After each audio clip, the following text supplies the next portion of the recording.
Hi friends, പത്തേഴ്മാരിൻ്റെ ഏറ്റവും പുതിയ വിശേഷങ്ങളിലേക്ക് എല്ലാ കൂട്ടുകാർക്കും സ്വാഗതം. അങ്ങനെ അനിയും അവന്തികയും തമ്മിലുള്ള വിവാഹ നിശ്ചയത്തിൻ്റെ എല്ലാ ഒരുക്കങ്ങളും പൂർത്തിയായി വിവാഹമോതിരം പരസ്പരം കൈമാറുന്ന ചടങ്ങിലേക്ക് എത്തി നിൽക്കുകയാണ് കേട്ടോ. അപ്പോഴാണ് ആരും പ്രതീക്ഷിക്കാത്തൊരു ട്വിസ്റ്റ് വരുന്നത്. നവ്യ പറഞ്ഞതനുസരിച്ച്, നവ്യ അജ്ഞാത മെസ്സേജ് അയച്ചതനുസരിച്ച് നമ്മുടെ അനാമികയും കുടുംബവും അങ്ങോട്ടേക്ക് എത്തുകയാണ്. വിവാഹബന്ധം വേർപെടുത്തുന്നതിന് മുൻപ് മറ്റൊരു പെൺകുട്ടിയുടെ കയ്യിൽ വിവാഹമോതിരം എങ്ങനെ ഇടാൻ പറ്റുമെന്ന് ചോദിക്കുകയാണ്. അങ്ങനെ വാക്ക് തർക്കത്തിനൊടുവിൽ മൂർത്തി മുത്തശ്ശൻ നല്ലൊരു അടി തന്നെ അനാമികയുടെ അച്ഛന് കൊടുക്കുന്നുണ്ട്. പക്ഷേ പ്രശ്നങ്ങൾ അതുകൊണ്ട് സോൾവ് ആകുന്നില്ല. അനാമിക പോലീസിൽ കംപ്ലൈൻറ്റും കൂടെ കൊടുത്തിട്ടാണ് വന്നിരിക്കുന്നത്. അതിൻ്റെ അന്വേഷണത്തിൻ്റെ ഭാഗമായി നന്ദു പോലീസ് വേഷത്തിൽ സർവ്വവിധ സന്നാഹങ്ങളോടും കൂടി അങ്ങോട്ടേക്ക് എത്തുകയാണ്. ഇത് കണ്ട് എല്ലാവരും ഞെട്ടിത്തരിക്കുകയാണ്. എന്താണ് കാര്യമെന്ന് ചോദിക്കുമ്പോൾ നന്ദു പറയുന്നുണ്ട്, അനാമിക എൻ്റെ മുന്നിലേക്ക് ഒരു പരാതി തന്നിട്ടുണ്ടായിരുന്നു. അതിനെപ്പറ്റി അന്വേഷിക്കാനാണ് ഞാൻ വന്നത്. വിവാഹബന്ധം വേർപെടുത്തുന്നതിന് മുമ്പ് തന്നെ മറ്റൊരു വിവാഹ നിശ്ചയം അത് നിയമപരമായി തെറ്റാണ് എന്ന് പറയുകയാണ്. അപ്പോൾ മൂർത്തി മുത്തശ്ശൻ പറയുന്നുണ്ട്, ഇത് അങ്ങനെ ലീഗലായിട്ട് ഒരിടത്തും രേഖപ്പെടുത്തുന്ന പേപ്പർ വർക്കുകളോ ഒന്നും ചെയ്യുന്ന ഒരു കാര്യമല്ല. ഇത് കുടുംബത്തിനകത്ത് നിൽക്കുന്ന വെറും ഒരു ചടങ്ങാണ്. ഒരു മോതിരം അങ്ങോട്ടും ഇങ്ങോട്ടും ഇട്ടെന്ന് കരുതി അതൊരു വിവാഹമാകുന്നില്ല. അതിനുള്ള ചടങ്ങുകൾ ഇനി വരുന്നതല്ലേ ഉള്ളൂ. ഇതൊരു വാക്കുറപ്പിക്കൽ മാത്രമാണ് എന്ന് പറയുകയാണ്. അപ്പോൾ നന്ദു പറയുന്നുണ്ട്, എന്തൊക്കെ പറഞ്ഞാലും ഒരു വിവാഹബന്ധം നിലനിൽക്കെ മറ്റൊരു പെൺകുട്ടിക്ക് വിവാഹ വാഗ്ദാനം നൽകുന്നതും ആ പെൺകുട്ടിയുടെ കയ്യിൽ വിവാഹം നിശ്ചയത്തിനുള്ള മോതിരം ഇടുന്നതും തെറ്റാണെന്ന് പറയുകയാണ്. അപ്പോൾ എല്ലാവരും പറയുന്നുണ്ട്, ഇവള് കരുതിക്കൂട്ടി അനിയും അവന്തികയുമായിട്ടുള്ള വിവാഹം നടക്കാതിരിക്കാൻ വേണ്ടി ചെയ്യുന്നതാണ് എന്നൊക്കെ പറയുകയാണ്. പക്ഷേ നന്ദുവിന് അത് എതിർക്കുകയല്ലാതെ മറ്റൊരു വഴിയും ഉണ്ടായിരുന്നില്ല. ആ സമയത്ത് നവ്യ അവളെ സപ്പോർട്ട് ചെയ്ത് സംസാരിക്കുന്നുണ്ട്. അനാമിക പരാതി കൊടുത്തതുകൊണ്ടല്ലേ നന്ദുവിന് ഇവിടെ വരെ വന്ന് അന്വേഷിക്കേണ്ടി വരുന്നത്. അപ്പോൾ നന്ദുവിനെ ആരും കുറ്റപ്പെടുത്തേണ്ട കാര്യമില്ലല്ലോ എന്ന് പറയുകയാണ്. ഇത് കേട്ട് നന്ദു തന്നെ അതിശയിച്ചു പോവുകയാണ് കേട്ടോ. കാരണം താനുമായിട്ട് ഒരു ബന്ധവുമില്ല എന്ന് പറഞ്ഞ ചേച്ചി തനിക്ക് വേണ്ടി സംസാരിക്കുന്നല്ലോ എന്ന് ഓർത്തിട്ട്.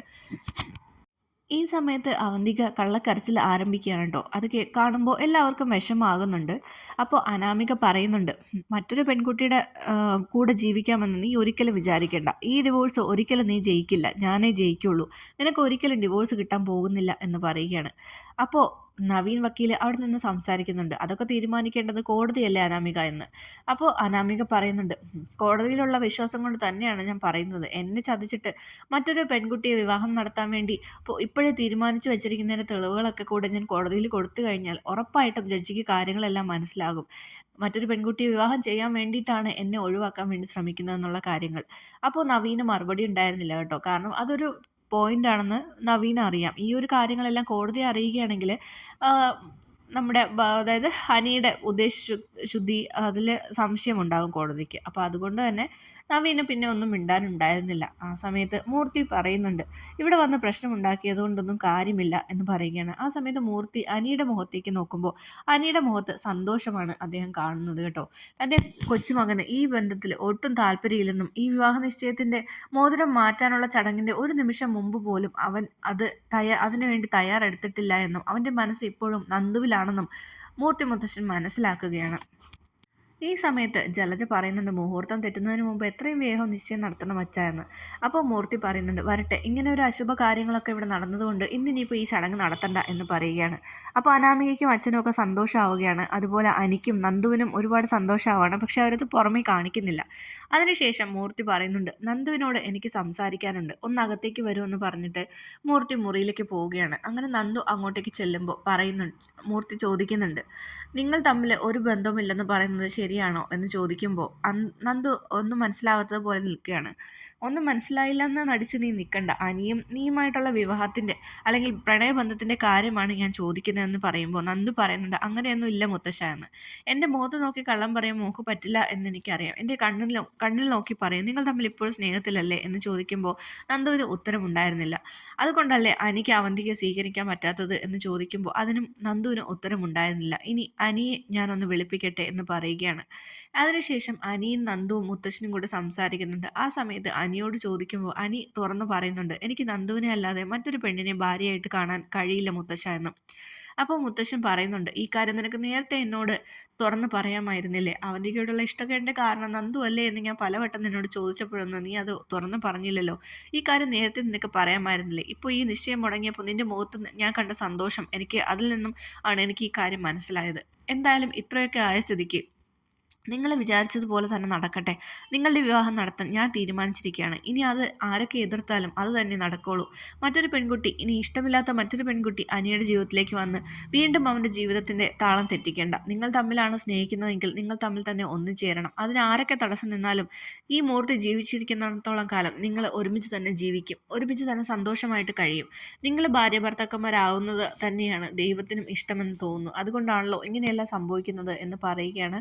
രണ്ടുപേർക്കും ഒരുപാട് സന്തോഷമാവാണ്. പക്ഷേ അനി പറയുന്നുണ്ട്, മുത്തശ്ശ, എൻ്റെ അമ്മയ്ക്കും അതുപോലെ തന്നെ നന്ദുവിൻ്റെ അച്ഛനും അമ്മയ്ക്കും ഒന്നും ഈ ബന്ധത്തിന് താല്പര്യമില്ല എന്ന് പറയുമ്പോൾ മുത്തശ്ശൻ പറയുന്നുണ്ട്, നന്ദുവിൻ്റെ അച്ഛനോടും അമ്മയോടും ഞാൻ സംസാരിക്കാം. ഞാൻ പറഞ്ഞാൽ അവർ കേൾക്കുമെന്നാണ് എൻ്റെ വിശ്വാസം. പിന്നെ ജാനകിയുടെ കാര്യം, അവളുടെ അഭിപ്രായം ഇപ്പോൾ ആരും മുഖവിലേക്ക് എടുക്കുന്നില്ല. തൽക്കാലം അത് അവിടെ നിൽക്കട്ടെ.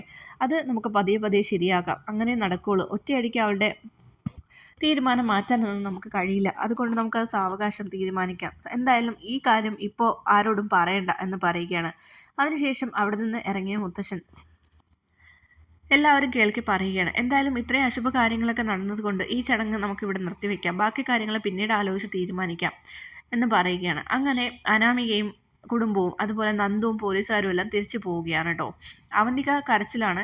ആ സമയത്ത് മുത്തശ്ശൻ വന്ന് പറയുന്നുണ്ട്, മോളെ, നമ്മൾ പല കാര്യങ്ങളും ജീവിതത്തിൽ ആഗ്രഹിക്കും, പക്ഷെ അതെല്ലാം നടക്കണമെന്നില്ല. ഒരു പക്ഷേ അനിയായിരിക്കില്ല നിനക്ക് യോജിച്ച വരൻ, അതുകൊണ്ടായിരിക്കും ഇങ്ങനെയെല്ലാം സംഭവിക്കുന്നതെന്ന് പറയുമ്പോൾ അവന്തിക മുത്തശ്ശനെ ദയനീയമായി നോക്കുകയാണ് കേട്ടോ.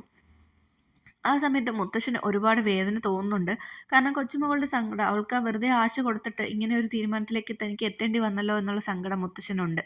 ആ സമയത്ത് നവ്യ ഇത് ശ്രദ്ധിക്കുന്നുണ്ട് കേട്ടോ. അതിനുശേഷം മുത്തശ്ശൻ മാത്രം ഇരിക്കുന്ന സമയത്ത് നവ്യ പോയിട്ട് മുത്തശ്ശനോട് സംസാരിക്കുന്നുണ്ട്. മുത്തശ്ശ, അവന്തികയുടെ മനസ്സ് വേദനിപ്പിച്ചു എന്ന് ഓർത്ത് മുത്തശ്ശൻ നല്ല സങ്കടത്തിലാണെന്ന് എനിക്കറിയാം. പക്ഷേ മുത്തശ്ശൻ മനസ്സിലാക്കേണ്ട ഒരു കാര്യമുണ്ട്. നിങ്ങളാരും വിചാരിക്കുന്ന പോലെയല്ല അവന്തിക. അവന്തികയുടെ ഏട്ടൻ്റെയും അമ്മയുടെയും അതേ സ്വഭാവം തന്നെയാണ് അവൾക്ക്. അവളെ എല്ലാവരും അഭിനയിച്ച് പറ്റിക്കുകയാണ്. നാഗേന്ദ്രനുമായി അവൾക്കാണ് ആദ്യം ബന്ധമുണ്ടായിരുന്നത്. നാഗേന്ദ്രൻ്റെ നിർദ്ദേശപ്രകാരമാണ് അവൾ അയർലൻഡിൽ നിന്ന് നാട്ടിലേക്ക് വന്നിട്ടുള്ളത് എന്ന് പറയുകയാണ്. മുത്തശ്ശൻ ഇത് കേട്ട് ഞെട്ടുകയാണ് കേട്ടോ. നീ സത്യമാണോ ഈ പറയുന്നത്? എങ്ങനെയാണ് നിനക്കിതൊക്കെ അറിയാവുന്നതെന്ന് ചോദിക്കുമ്പോൾ അബി പറഞ്ഞത് തന്നെയാണ് മുത്തശ്ശ. അബി എന്നോട് എല്ലാ കാര്യങ്ങളും പറഞ്ഞിട്ടുണ്ട്. പക്ഷേ ഈ ഒരു കാര്യത്തിൽ നിങ്ങൾ വിഷമിക്കുന്നത് കണ്ടുകൊണ്ടാണ് ഞാൻ ഈ കാര്യം പറയുന്നത്. നന്ദുവും അനിയുമാണ് ചേരേണ്ടത്. അവർ തമ്മിൽ ഒരുപാട് നാളായി ഇഷ്ടത്തിലാണല്ലോ. രണ്ട് മനസ്സുകളെ വേദനിപ്പിച്ചുകൊണ്ട് ഇഷ്ടമില്ലാത്തൊരു കല്യാണത്തിന് അനിയെ നിർബന്ധിക്കരുതെന്ന് എനിക്കൊരു അപേക്ഷയുണ്ട്. പിന്നെ അവന്തിക, അവൾ കൂടെ നിന്ന് ചതിക്കുകയായിരുന്നു. ഇത്രയും നാളും ചാരപ്രവൃത്തിയാണ് അവൾ ഈ കുടുംബത്തിൽ ചെയ്തുകൊണ്ടിരുന്നത്. അതും ഈ കുടുംബത്തിനെ തകർക്കാൻ ശ്രമിക്കുന്ന, ഈ കുടുംബത്തിൻ്റെ നാശം കാണാൻ ശ്രമിക്കുന്ന അവളുടെ അച്ഛനായ നാഗേന്ദ്രനോടൊപ്പം ചേർന്നു. അവരെല്ലാവരും ഒറ്റക്കെട്ടാണ്. അബിയുടെ അമ്മയ്ക്ക് മാത്രമാണ് ഈ കാര്യങ്ങളൊന്നും അറിയാത്തത്. ബാക്കി എല്ലാവരും ഒരേ രീതിയിൽ തന്നെയാണ് ഈ കുടുംബത്തിനെ തകർക്കാൻ വേണ്ടി ശ്രമിക്കുന്നത്. അനിയുമായിട്ടുള്ള ബന്ധത്തിന് അനാമിക ഇറങ്ങി പുറപ്പെട്ടത് പോലും അവൻ ഈ കമ്പനിയുടെ MD ആണെന്നുള്ള ഒറ്റ കാരണത്താലാണ്. അല്ലാതെ അനിയോടുള്ള സ്നേഹം കൂടുതൽ കൊണ്ടൊന്നുമല്ല. അതുകൊണ്ട് എന്തായാലും മുത്തശ്ശൻ ഈ എടുത്ത തീരുമാനം ശരിയാണെന്ന് പറഞ്ഞിട്ട് നവ്യ അവിടെ നിന്ന് പോവുകയാണ്.